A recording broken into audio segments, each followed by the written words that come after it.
Hello friends, income tax के cases की series में आज जो केस हम लोग डिस्कस करेंगे उस केस का नाम है Shrimati Durga Kumari Boba versus deputy commissioner of income tax.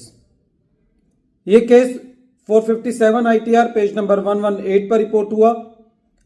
Matter Karnataka high court ने डिसाइड किया और इस केस का जजमेंट 4 जुलाई 2022 को आया। ये केस सेक्शन 48 पर है। जैसा कि हम जानते हैं कि सेक्शन 48 में कैपिटल गेन की कैलकुलेशन का तरीका दिया हुआ है।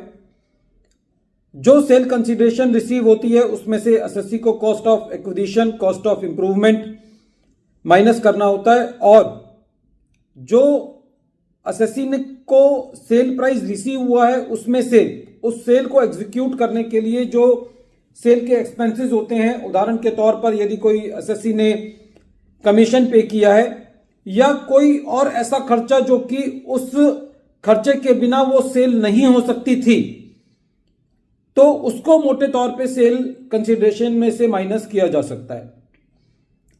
इस केस में एक बहुत लिमिटेड इशू कर्नाटक हाईकोर्ट के सामने ये था कि एसएससी ने अपने शेयर्स सेल किए थे और उनकी जो कंसीडरेशन थी वो 2.7 करोड़ थी, लेकिन जो एग्रीमेंट एसएससी ने और बायर ने किया था वो ये एग्रीमेंट किया था कि एसएससी अपने जो शेयर्स बेच रहा था, बायर ने उन शेयर्स को इस कंडीशन पर खरीदा था कि जो भी टैक्स कैलकुलेट होगा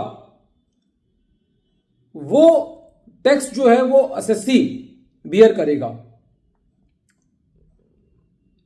जब एसएससी ने उस टैक्स कंपोनेंट को अपनी सेल कंसीडरेशन में से माइनस किया और असेसमेंट चल रही थी, तो असेसिंग ऑफिसर का यह कहना था कि यह सेल कंसीडरेशन में से माइनस नहीं होना चाहिए, यह सेल एक्सपेंसेस नहीं है, यह सेक्शन 48 के दायरे में नहीं आता। इसीलिए असेसिंग ऑफिसर ने वो टैक्स कंपोनेंट को सेल कंसीडरेशन में से माइनस करने की अनुमति नहीं दी, जिसकी वजह से एसएससी की टैक्स की लायबिलिटी बढ़ गई। जब मैटर सीआईटी अपील के पास था तो सीआईटी अपील ने एसएससी को कुछ पार्टली रिलीफ दिया। एसएससी आईटीआईटी में गया, लेकिन आईटीआईटी ने एसएससी की अपील को डिसअलाउ कर दिया। ऐसा बहुत कम देखने को मिलता है आज के टाइम में कि commissioner of income tax appeal से एसएससी को रिलीफ मिले, लेकिन इस केस में सीआईटी अपील ने एसएससी को पार्टली रिलीफ दिया था, लेकिन आईटीआईटी ने एसएससी की अपील को डिसमिस किया।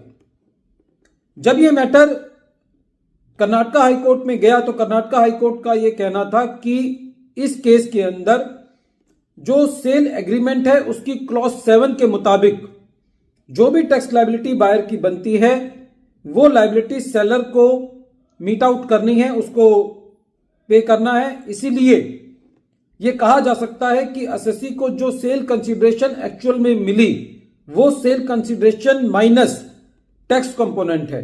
तो ऐसी परिस्थिति के अंदर जो भी टैक्स कंपोनेंट है वो सेलर अपनी सेल कंसीडरेशन में से कैपिटल गेन को कैलकुलेट करने के लिए सेक्शन 48 के मुताबिक उसको माइनस कर सकता है।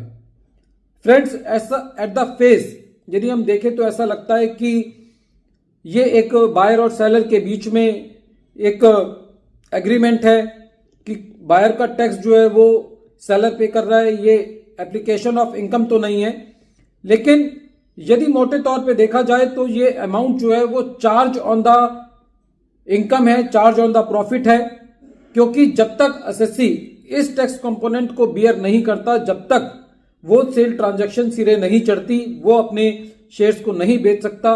तो ऐसी परिस्थिति के अंदर ये सेफली प्रेज्यूम किया जा सकता है फैक्ट्स एंड सर्कमस्टांसेस को देखते हुए कि जो एसएससी ने शेयर्स बेचे हैं उस शेयर्स को बेचने के लिए टैक्स कंपोनेंट का बियर करना वो एसएससी के लिए जरूरी था। बिना उस टैक्स कंपोनेंट को बियर करे एसएससी वो शेयर्स नहीं बेच सकता था। इसीलिए कर्नाटक हाईकोर्ट ने यह कहा कि एसएससी को उस टैक्स कंपोनेंट का बेनिफिट मिलना चाहिए।